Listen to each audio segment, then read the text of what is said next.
내 형제들아, 너희가 여러 가지 시험을 당하거든 온전히 기쁘게 여기라.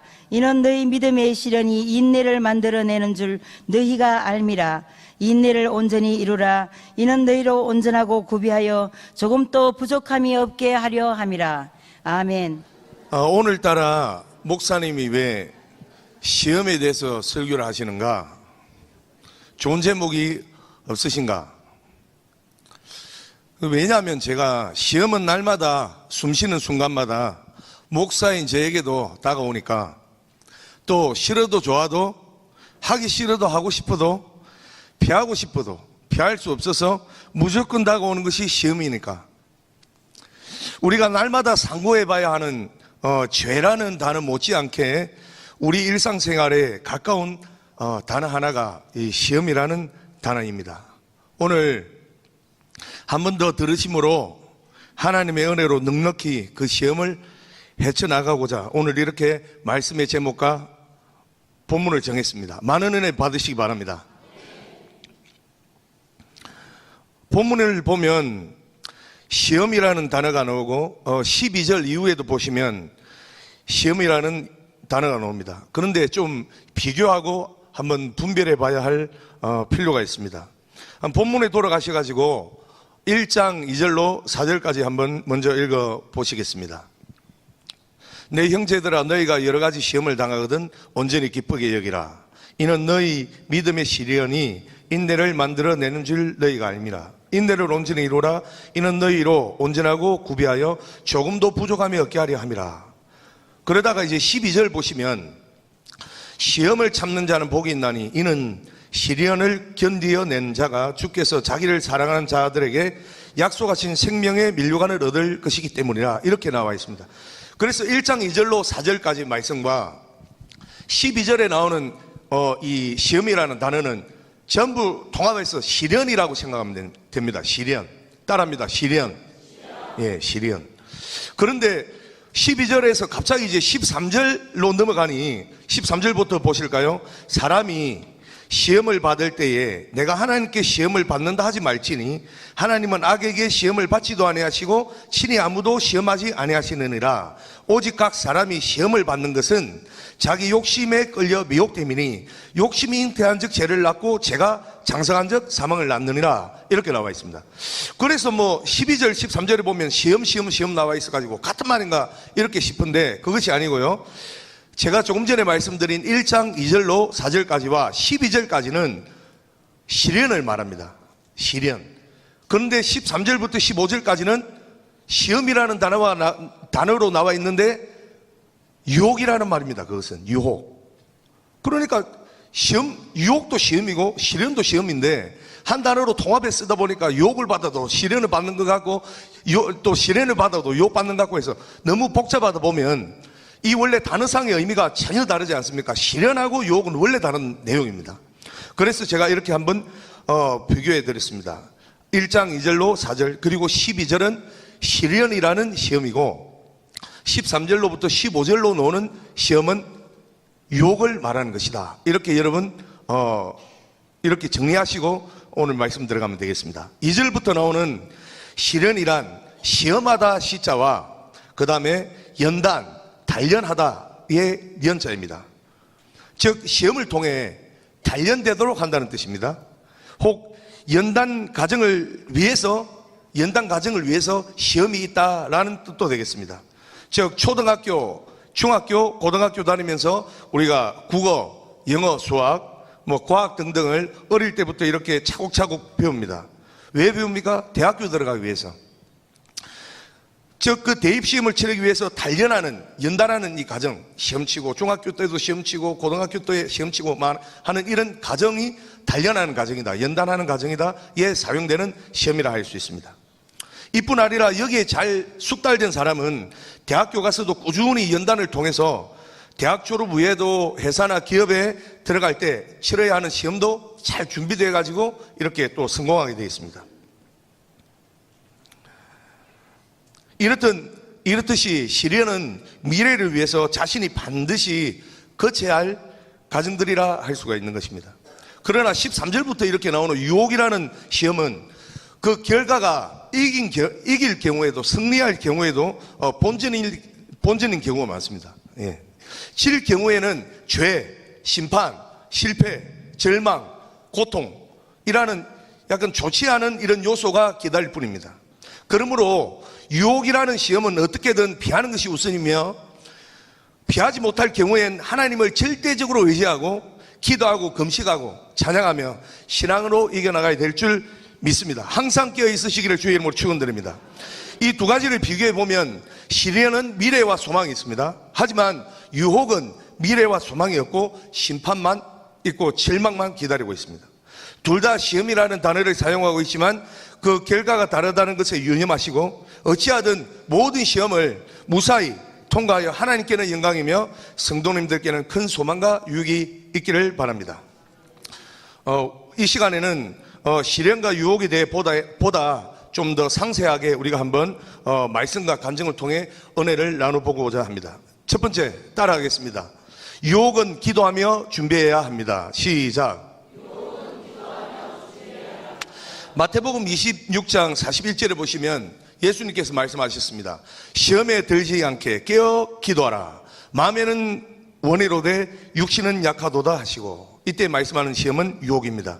예수님께서 제자들과 함께 겟세마네 동산에서 마지막 절규의 기도를 하실 때 주인이신 분은 땀방울이 핏방울 될 정도로 힘을 다하여 기도하셨는데, 종의 입장인 제자들은 그냥 근심하며 잠만 자고 있었으니 시험에 들지 않게 깨어 기도하라. 이 말씀은 이제 유혹이 다가올 것이니 깨어 있으라 라는 말씀이 되겠습니다. 그러므로 유혹을 이기거나 피하거나 혹 유혹이 있는 곳에 가지도 않게 하기 위해서는 절대적인 방법이 기도라 할 수 있는 것입니다. 따라하겠습니다. 유혹이 오기 전에 깨어있자. 깨어있기 위해 항상 기도하자. 제가 1993년도 경기도 안성에 있는 신학교에 이제 다닐 때가 있었습니다. 그런데 제가 경기도 안성이 어딘 줄 아시죠? 예. 그런데 제가 섬기던 그 교회가 경남 아래쪽 바닷가 쪽에 있었습니다. 그런데 이제 교회를 섬기기 위해서 매주마다 왔다 갔다 했습니다. 그 가장 좋은 방법이 뭐냐 하니까 평택으로 가서 평택역에 있는 기차를 타고 진주로 이렇게 딱 내려가면 되는데, 그 기차가 새벽 1시 50분에 있는 거예요. 1시 50분에. 그런데 당시는 교통수단이 지금보다 불편해서 하는 수 없이 밤 11시부터 역으로 가서 기다리는 수밖에 없었습니다. 그런데 한 12시쯤 자정쯤 되어가지고 깜빡 졸고 있는데, 예, 옆에 왜 누군가가 앉아서 추근득대는 느낌이 나서 깨어보니 웬 아리따운 누나 되는 사람이 앉아서 툭툭 치고 있는 거 아니겠습니까, 이게? 난 자리를 좀 옆으로 피해달라고 하는 줄 알고 옆으로 잠시 움직였는데, 그것이 아니라 오늘 그 시험 중에 하나가 뭐라고요? 잘하시네. 유혹을 하는 거 아니겠어요, 유혹을? 왜 웃으세요, 시험 당하게? 당시 그 평택역 부근에는 붉게 물든 홍등가가 있었으니 누군 줄 알겠죠? 어떤 분인지. 가자고. 나는 안 간다고. 가자고.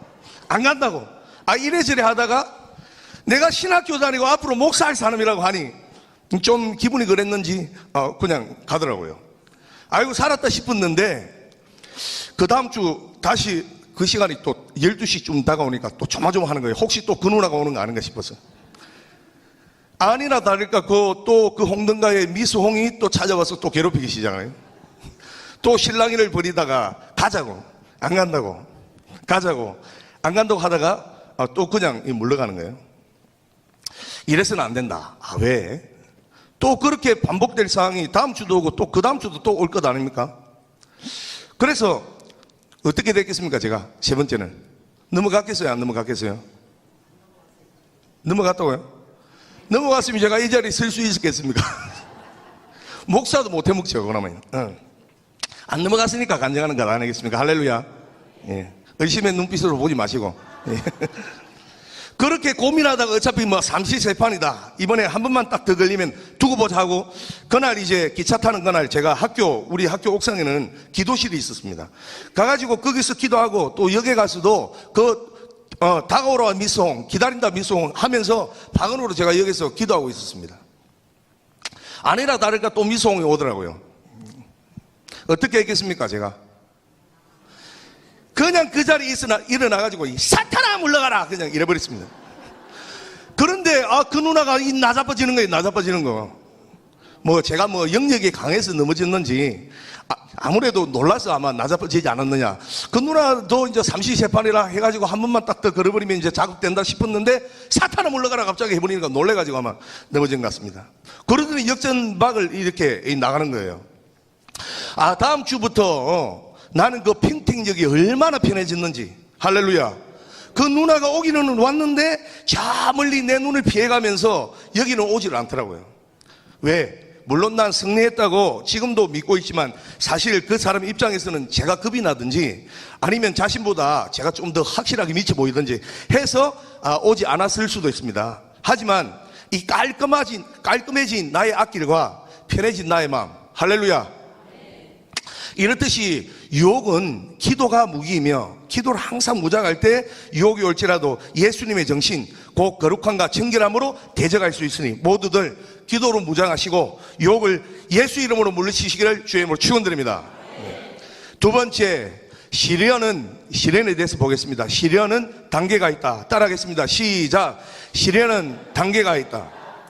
성경을 보면 시련을 잘 견디고 참고 이겨서 훗날에는 그 과정을 참고 삼아 좋은 결실을 남긴 사람들을 많이 발견할 수 있습니다. 그 중에 한 명인 요셉에 대해서 한번 살펴볼까 합니다. 창세기 37장 3절로부터 5절을 한번 살펴보겠습니다. 37장 3절 5절입니다.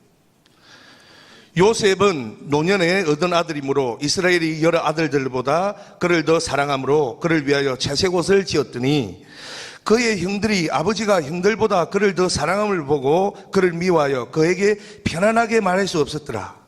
요셉이 꿈을 꾸고 자기 형들에게 말하며 그들이 그를 더욱 미워하였더라. 아멘.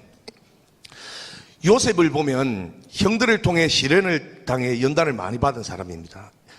그리고 또한 애굽의 보디발의 아내의 유혹을 이길 수가 있었습니다.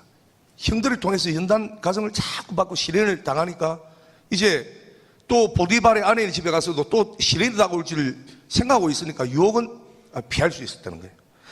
보디발의 아내의 유혹을 이기니 옥에서의 또 감옥에서의 시련을 또 견딜 수 있었던 것입니다. 그 시련을 이기고 나니 요셉은 연단된 자가 되어서, 즉 단련된 자로 애굽의 흉년이 다가올 때에 일반적인 사람들은 그때 당시에 흉년이 다가오는 그 상황만 보게 되는데, 그 현실만 보게 되는데, 요셉은 미래를 내다볼 수 있었다는 사실입니다. 그 연단받은 요셉은 미래가 정확히 보이기 때문에 그 대안을 왕에게 제시할 수 있다는 그 사실입니다. 고생은 젊어서 사스도 한다는 말처럼 시련을 피하지 않고 즐기는 자라야 그 고생과 시련의 값어치의 대가가 지불받게 되는 것입니다. 요셉이 그때 얼마나 힘든 상황이었습니까? 그때 요셉이 말하기를, 나 시험 들었어. 요즘 권사님들 중에 몇 분이 시험 들었어 막 이렇게 하는데, 제가 보기에는 시험 든 것 같지도 않아요. 욕 받거나 단련받는 것도 아닌데, 목사님 나 시험 들었어 이렇게 하시더라고요. 그것은 이 자리를 빌어 시험이 아님을 제가 이렇게 말씀드리니까 기도하시면 다 풀릴 줄 믿습니다. 할렐루야. 그때 요셉이 나 시험 들어서 하고 좌절 혹 절망했더라면, 오늘날의 성경의 요셉은 괜히 야곱이가 공평하게 자식들을 대해주지 않고 요셉만 제일 잘해줬더니 그 까닭에 다른 아들들이 시기를 하여 그 덕에 죄 없는 요셉이는 생고생을 사사하는 것이 아닌가, 이렇게 기억되었을 수도 있습니다. 야곱 때문에 차별금지법이 생겨야 되는 거 아닙니까 이거? 하고 또 그런 말들도 생길 수가 있는 거예요. 그런데 요셉은 그 시련 과정을 별 불평 없이 겪고 나니 오늘날 성경에 등장하는 인물 중에 히브리서 11장의 믿음의 선진으로서 이렇게 등장하게 된 것입니다. 그러므로 시련에 감사하고 시련을 즐기는 여러분이 되시기를 주의 이름으로 축원드립니다. 시련이 있으면 내가 더 발전할 수 있음에 감사하시기를 바랍니다. 실현, 곧 연단을 잘 받으면 끝내는 그 일에 전문가가 되거나 그 일이 닥쳐와도 흔들리지 않습니다. 더 큰 그릇으로 주님께서 사용하시기 위해서 실현은 단계적으로 진행되는 것입니다. 실현에 접어들었을 때 실현을 통해서 그 연단을 한 차례, 두 차례 밟아가기 시작하면 이후에 어느덧 그것이 익숙해집니다. 익숙해지면 담대해지고 다음에 비슷하신 시험이 오게 되면 두려워하는 것이 아니라 까짓것 한번 해보자 이렇게 된다는 거예요. 한번 다 같이 한번 따라해 보겠습니다. 까짓것 한번 해보자. 주먹 쥐고 한번 해보겠습니다. 까짓것 한번 해보자. 옆에 계신 우리 근사님 집사님도 보시고 까짓것 한번 해보자. 싸우자는 것이 아니라 시험을 이기자는 거예요. 한 번 더 까짓것 한번 해보자. 저도 잘못하면 시험 들 뻔한 일들이 많았습니다. 그 중에 하나가 정말 하나님의 은혜로 이것이 연단임을 제가 깨닫지 못했더라면, 까짓것 한번 해봐야 된다는 것을 깨닫지 못했더라면 진짜 절망적인 시험이 들어가지고 오늘날 주의 길로 가지 못했을 수도 있습니다. 한 번은 제가 주의 종의 길로 간다고 고등학교 2학년 때 서울에 있는 삼각산에 한번 간 적이 있습니다.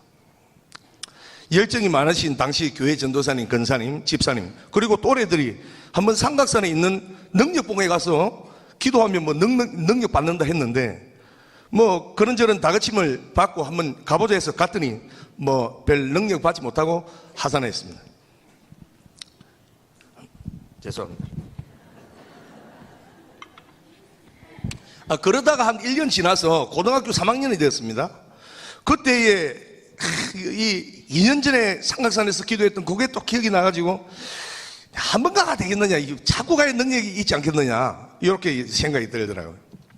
그래서 삼각산에서 기도했던 것이 그리워서 내가 서울에서 태어났다면 자주 갔을 그 삼각산, 주의 종원에 가려면 산기도 해야 된다는 당시 그 분위기 때문에 어린 마음에 그 고대가를 부르며 낮에나 밤에나 눈물 머금고 그 고대가 있잖아요. 그 고대가 삼각산으로 좀 바뀌더라고요. 이렇게 주여 계자신만한 믿음이 하나 조금이라도 있으면 그 삼각산으로 옮겨 이 바다로 옮기려 하여도 뭐 된다고 하셨으니 믿습니다. 여기 옮겨 주옵소서 했더니 눈 떠보면 전혀 보이지 않는 삼각산입니다. 그때 하도 그래서 그런지 주님께서 제 좀 뒤통수를 쳐주셨는지 좀 생각이 떠오르더라고. 그때 문득 이런 생각이 들었습니다. 제가 살던 그 동네에도 산이 있어요. 산이. 그 산 이름은 이름하여 각산입니다. 각산. 서울은 삼각산, 우리 동네의 각산 비슷하지 않습니까? 우리 동네 이름이 뭡니까? 제가 살던 고향? 몰라요? 삼천포죠. 삼천포에 있는 각산, 삼천포 각산 줄이면 뭐예요? 삼각산이 되는 거예요. 삼각산. 해서 어차피 뭐 끙대신당이라고 처음에는 이제 또래 친구 한 명하고 같이 주의종으로 가려면 산기도 해야 된다고, 그때 산기도 가야 된다고 이상하게 안 가도 주의종 많이 오는데 그 동네는 기독교 인구가 4%밖에 안 돼가지고 이상하게 좀 빡세게 안 하면 안 되는 동네입니다. 그래서 산기도 해서 그래서 이제 그 각산으로 갔어요. 뭐 해발 고도가 한 400~500m 밖에 안 돼가지고 별로 높지 않았는데 밤에 이제 후레쉬도 없이 별로 겁도 없이 이제 갔습니다. 그 끝에 꼭대기에 봉화대라는 곳이었어요. 봉화대. 그 봉화대는 무엇인가 하면 조선시대 때부터 일본이나 중국 외래가 이렇게 친구 가면 불이나 연기를, 낮에는 연기, 밤에는 불을 피워가지고 다른 이제 봉화대, 산에 있는 봉화대에 불 피우기 위해서 결국은 한양까지, 지금 서울까지 이렇게 전달되는 통신 역할을 하는 거잖아요. 그 봉화대에서 기도하려고 하는데 기도가 잘 안 되는 거예요. 이게 혹시나 싶어서 그 안에를 봤더니 큰 수라상이 이렇게 차려져 있는 거예요. 수라상이 뭔 줄 아시겠죠? 이것이 내 기도에 방해했구만 해서 우리에게 삼겹살을 제공하는 그 머리를 제가 어떻게 했겠습니까? 상상에 맡기겠습니다. 그렇게 했더니 그 위에 기도가 잘 되더라고. 그 돼지 웃고 있는 이 머리를 했더니 기도가 잘 되더라고요. 그 일주일 뒤에 다시 기도하러 올라가는데 중간쯤 돼가지고 흰옷 입은 두 사람이 내려오더라고요. 흰옷 입은 두 사람이 누구겠습니까? 천사면 얼마나 좋겠어요. 그 돼지 머리를 놓고 비나이다 하는 그런 부류의 사람들이에요. 무당. 중간쯤 마주치는데 궁시렁대는 대화가 뭐냐면 그 삼겹살을 제공하는 그 머리를 놓고 하는 말이었어요. 누가 그 머리를 치웠느니 마느냐. 누가 밥상을 뒤엎어서 신이 자기들이 이제 뭐 큰 일을 하려고 하는데 신이 불안불안해서 배로 가기만 하면 불안불안하고 가기만 불안불안하더라는 거예요. 그러더니 이제 마주치더니 저를 보고 날 보고 어디로 가느냐고 혹시.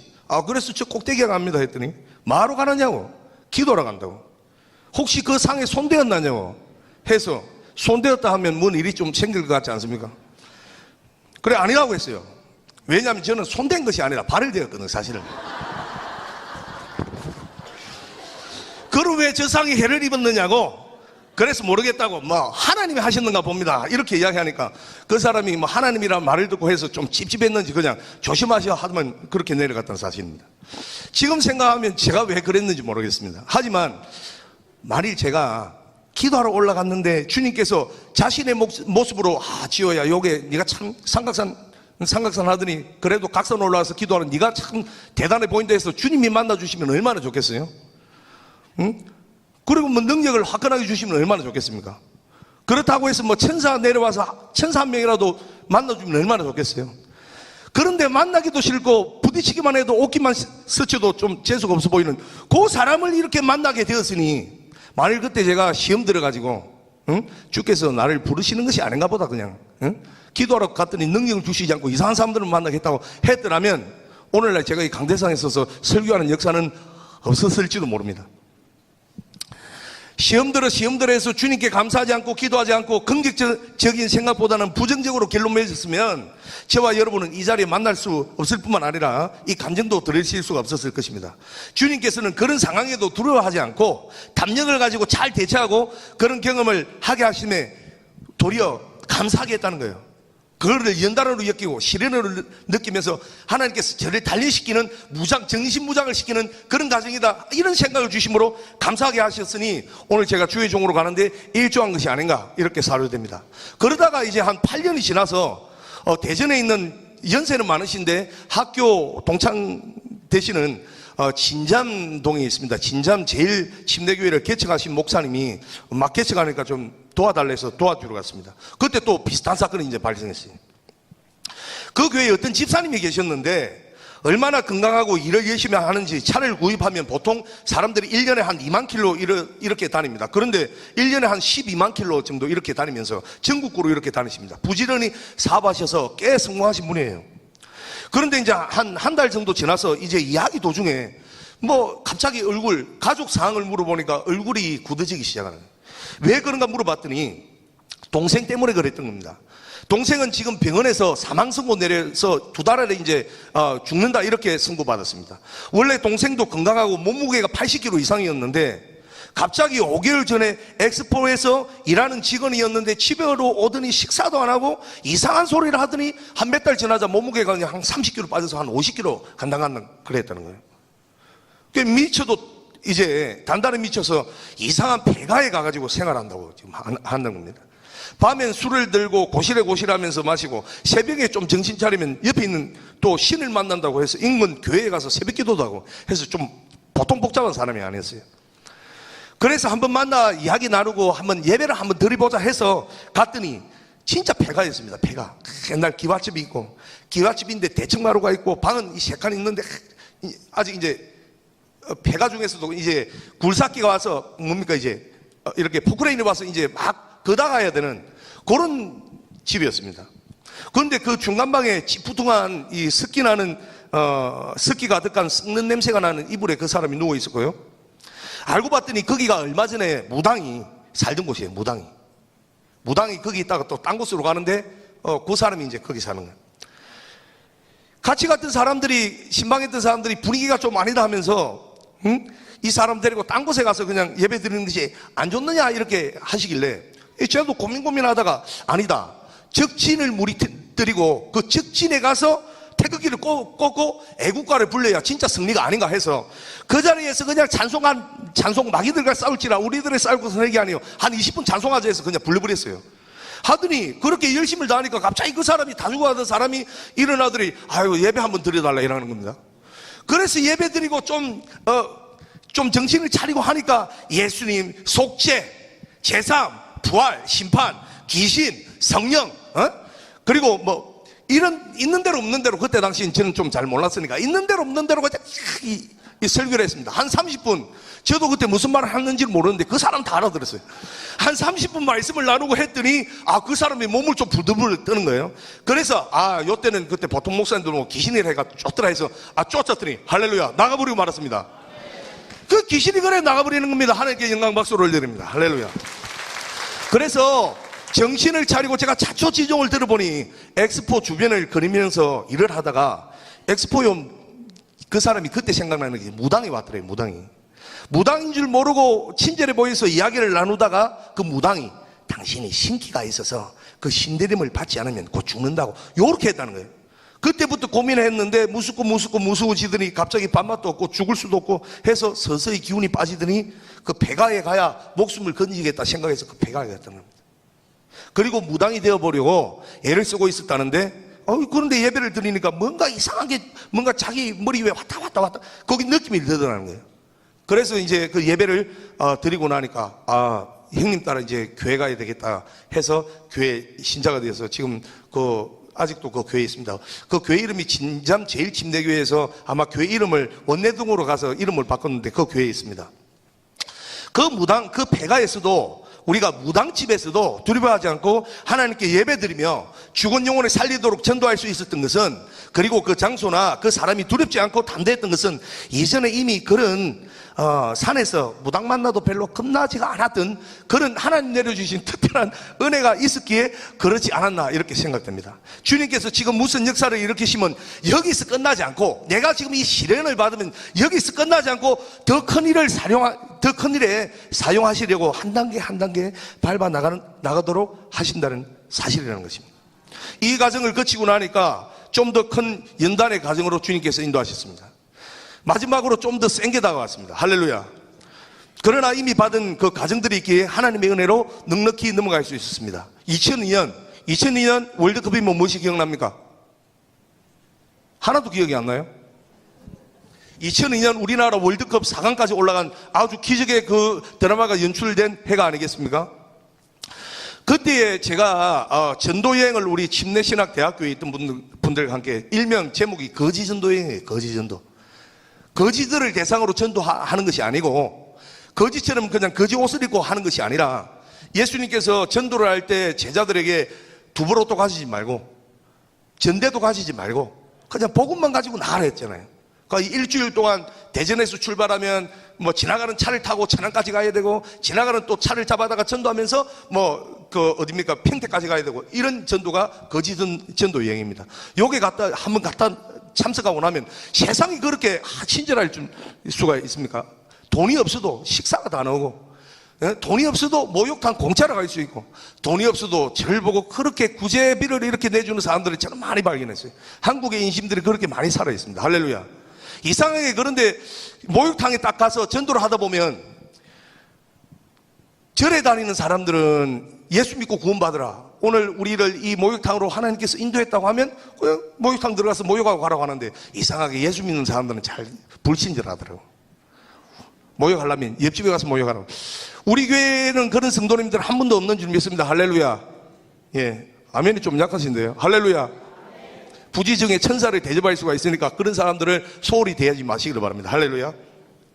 그렇게 해가지고 우리가 전도 나간 지역이 전주, 그 다음에 익산, 그리고 강경 쪽으로 이렇게 우리가 갔는데, 마치 전주에 갔을 때입니다. 그 전주에 갔는데 우리 전주에 있는 침례교회가 있잖아요. 전주 침례교회.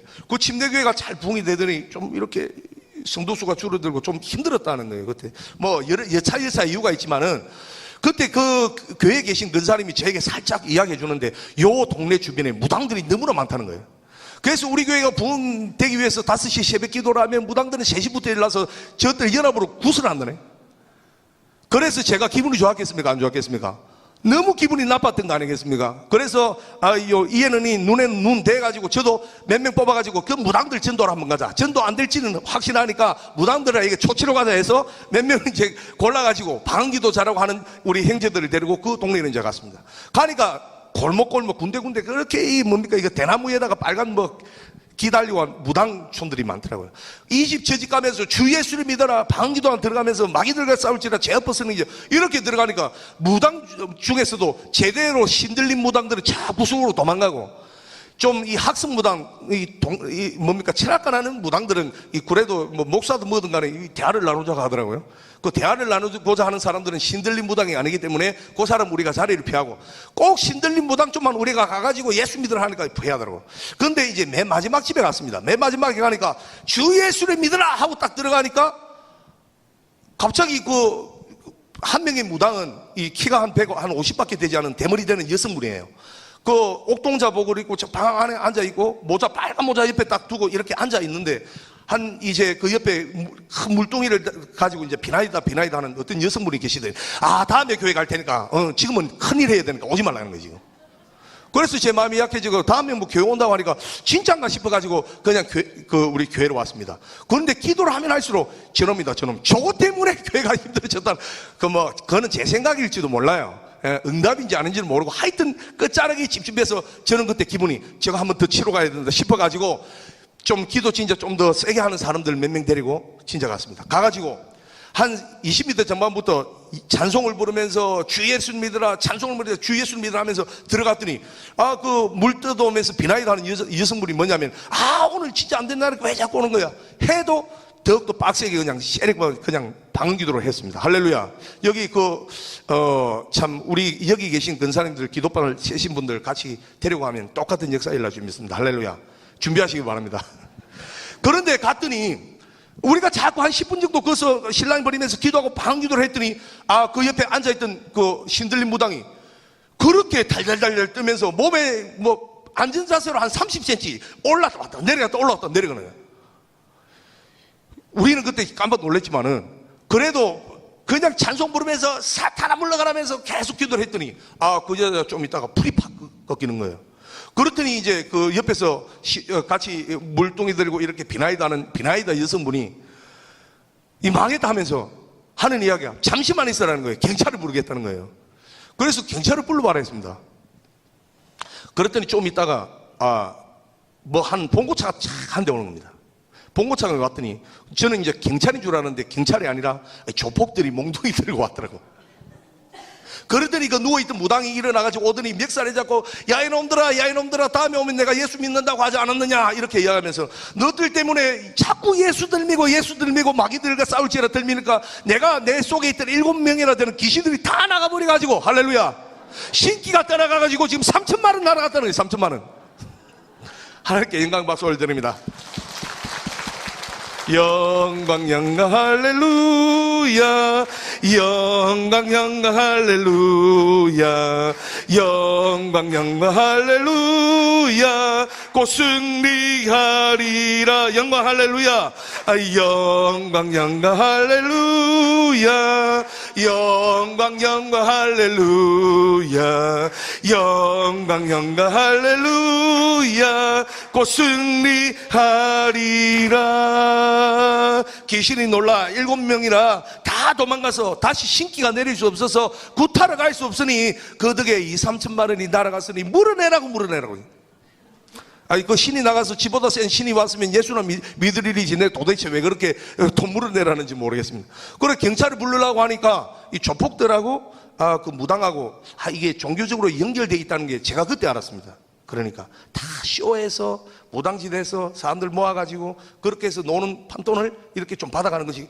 그래서 경찰 부르라고 하니까 안 부르더라고. 그 상황에 경찰이 오면 어떻게 되겠습니까? 자기네들이 이게 어떻게 좀 걸리지 하니까 그 깡패 조폭 두목이 뺨을 때리더라고요. 할렐루야. 눈물이 나야 되는데 기쁘더라고 이게. 할렐루야. 내가 진짜 이 간증할 만한 일이 생겼구나. 할렐루야. 만일 제가 학창시절에 상기도 갔을 때 은혜와 능력 받으러 갔다가 기대와는 달리 무당이나 만나가지고 그때 제가 시험이 들어서 하나님 상기도 하러 갔더니 재수없게 이런 재수없는 무당이나 보게 하시고 해서 겁을 지레 먹고 감사하지 않고 그냥 포기했더라면 제가 아마 더 큰 일을 경험하지 못했거나 큰 일을 만나도 대처하지 못했을 것입니다. 그냥 속수무책으로 당하고 말았을 것입니다. 그러나 큰일이 있기 전부터 먼저 작은 것부터 차근차근 이렇게 단련되어서 큰일을 만났으니 별 대수롭지 않게 이렇게 대처할 수 있었던 것입니다. 그러므로 우리가 시련을 당할 때 혹 위기를 당할 때 앞으로 더 큰 시련이 올지라도 혹 더 큰 위기가 다가올지라도 하나님께 감사하고 영광 돌리며 하나님께 찬양을 올려 드린다면 그 시련을 넘어 위기를 넘어 그 위에 계신 하나님의 계획하심과 예배하심이 나를 주인공으로 만들어주는 줄 믿으시길 바랍니다. 지금의 시련을 불평하지 말고 감사하시기를 바랍니다. 지금의 시련을 두려워하지 말고 사랑하시기를 바랍니다. 그러면 하나님께서 큰 화로에 연단된 정금과 같이 여러분들을 사람들 앞에 드러내어서 영광스러운 도구가 되게 하실 줄 믿습니다. 오늘 본문으로 돌아가서 야고보서 1장 2절, 내 형제들아 너희가 여러 가지 시험을 당하거든 온전히 기쁘게 여기라. 이는 너희 믿음의 시련이 인내를 만들어내는 줄 너희가 알미라. 인내를 온전히 이루라. 이는 너희로 온전하고 구비하여 조금도 부족함이 없게 하려 함이라. 인내하시기를 바랍니다. 기뻐하시기를 바랍니다. 시련은 여러분을 온전하게 하며 하나님께 감사하게 하여 더욱 하나님께 나아가게 하는 선한 도구가 될 것임을 확실히 믿으시기 바랍니다. 이래야 보다 더 예수님을 따라가고 닮아서 끝내는 주님 보좌 앞에서 영광의 면류관을 부여받는 사랑하는 하늘비전 교회 성도님들이 되시기를 주의 이름으로 축원드립니다. 축원드립니다. 기도하시겠습니다.